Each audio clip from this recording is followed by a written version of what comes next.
Hello, and thanks for joining me this evening. Welcome to another echoing reverie.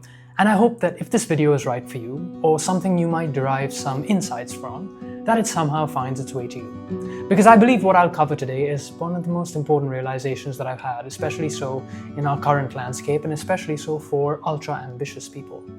If you're someone who is chasing a dream, shooting for a goal that feels uncertain, I'm going to tell you something that I wish someone told me.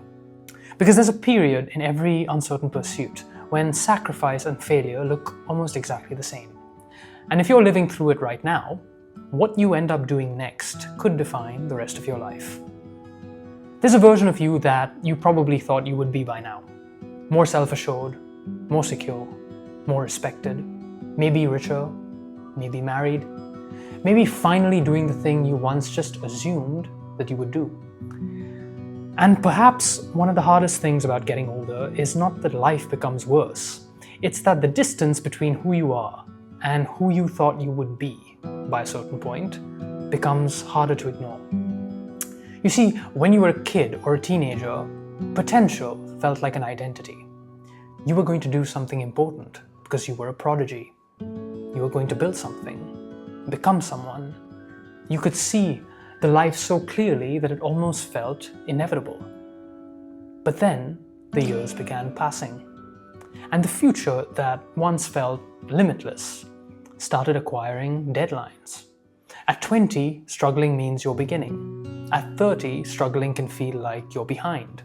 At 40, it can feel like the world has already delivered its verdict. Not because those judgments are true, but because comparison becomes more concrete. People around you start collecting visible evidence of progress.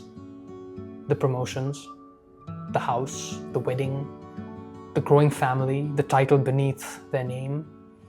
And sometimes their progress can feel like a reflection of your lack thereof. Because you're not only seeing what they have, you're seeing what you do not. You are not only watching them move forward, you're quietly asking why your own life has not moved with them. And this is where seemingly meaningless things begin to feel enormous. Checking your bank balance before buying something fairly ordinary, or returning to your childhood home without the success that you imagined you'd be bringing back with you by now. Being asked how work is going when the job was never the priority, and getting asked no questions about your own venture. None of these moments should define you, but when you already feel uncertain about your life, they become evidence in a case that you're prosecuting against yourself. You tell yourself that they, whoever they are moving forward, and I'm standing still. They chose correctly, and I didn't. They became while I'm still becoming. And if you've chosen an unconventional or more difficult life, the feeling can be significantly more brutal because the normal path comes with recognizable checkpoints. Study, work, promotion, marriage, mortgage, children, retirement. But when you choose to build something of your own, there may be no checkpoints at all. Only effort, and certainly a lot of silence. And the occasional sign that perhaps you're not completely delusional. You work for months and nothing happens. You try again and nothing. And then after a while, suddenly something connects. People notice, a door appears to open, and just as quickly, it closes again. And that unpredictability can trap you more effectively than failure because failure eventually tells you to stop. But intermittent success keeps whispering, you might be close, so don't walk away now. Because you've seen enough evidence that the dream is possible, but you can't relax. Because you've not seen enough evidence that it's working. You become suspended between belief and humiliation. Too hopeful to quit, too unsuccessful to feel secure. And this is the most psychologically brutal phase of ambition, the phase where sacrifice and failure look exactly the same. From the outside, both can look like wasted time. Both can look like stubbornness, both can look like someone refusing to accept reality. But the successful person eventually gets to rename those years. The poverty becomes sacrifice. The obscurity becomes the early days. The rejection becomes resilience. The people who doubted them become people who just didn't understand or see the vision. But the person who never succeeds receives no such rewrite. The sacrifice remains sacrifice. The rejection remains rejection. And the years, most tragically, remain gone. And while you're living through them, you don't know which story is yours. And that's something that I've noticed people rarely admit. You may believe in yourself completely and still be wrong. You may work harder than everyone around you and still lose. Because talent doesn't guarantee recognition. Discipline doesn't guarantee opportunity. A powerful vision does not force the world to give a shit. Sometimes the person who persists wins, yes. But sometimes the person who persists merely persists. And no inspirational speech can erase that uncertainty. But uncertainty creates yet another danger. You may begin demanding that success justify your entire life. You now need the dream to work, because if it works, the context of everything prior changes. The financial struggle becomes proof of commitment. The relationships you neglected become necessary sacrifices. The ordinary experiences you missed become the price of greatness. The people who worried about you become people who lacked faith. And you become the person who just knew all along. You remain trapped in an unfinished story until that happens, though. Unable to celebrate the sacrifice, unable to call it a mistake. Unable to know whether you're building the future that you envisioned or slowly disappearing inside an idea of it. So you begin postponing your life. You'll travel when you're doing better. You'll focus on relationships when you have something to report. You'll date when you feel more accomplished. You'll relax when the money flows. You'll enjoy yourself when you've earned the right. And you will finally respect yourself when the world gives you a reason. But no matter where you are on your journey, you may realize that success is dangerously skilled at moving the finish line. First, you need enough money to survive. Then, enough to feel secure. Then, enough to feel powerful. First, you need people to notice. Then, you need them to admire you. And then, you need enough admiration to silence every person who ever doubted you. And slowly, your entire life becomes a waiting room.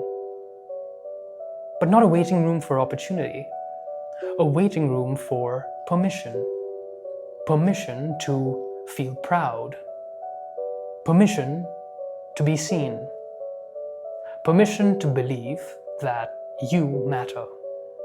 Permission to return home, all while the life that you're waiting to begin is already being spent. Your parents are getting older while you wait to feel successful enough to face them. Your friendships are changing while you wait to become impressive enough to reconnect. Your body is aging while you wait to become confident enough to live inside of it. The places you love are changing. The people that you love are changing. And moreover, you are changing. And one day, you might finally receive what you wanted, only to discover that it arrived too late to restore what you ignored while pursuing it. Now, this doesn't mean that you should abandon ambition. It doesn't mean you should feel satisfied with a life that you deem too small. It doesn't mean that money doesn't matter, or that recognition is immaterial, or that watching others surpass you does not hurt. It means understanding that your present position and your human value cannot be allowed to be the same thing. Because when those two things fuse, every setback becomes an identity crisis. And by that I mean a failed project means that you are a failure. Financial constraints means that you are weak. Someone else's success means that you are falling behind.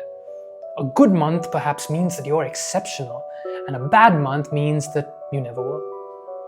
And that is an unbearable psychological system. Your self-respect rises and falls with variables that you can't completely control. And it doesn't matter what those variables are. It could be views, or income, or followers, or titles, or promotions. It could be applause, whatever you're looking for.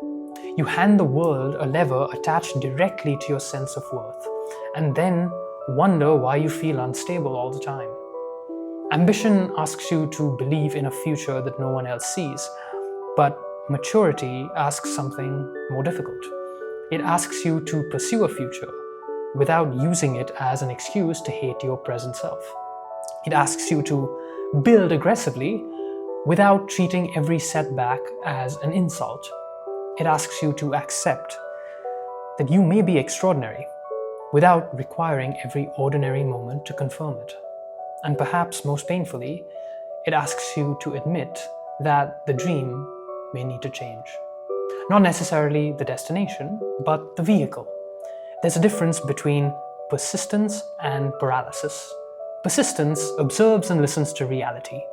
It measures, it adapts, it cuts what isn't working and builds on what is. While paralysis repeats the same action because changing direction can feel like admitting defeat. Persistence says, you know what, I'm going to find another way.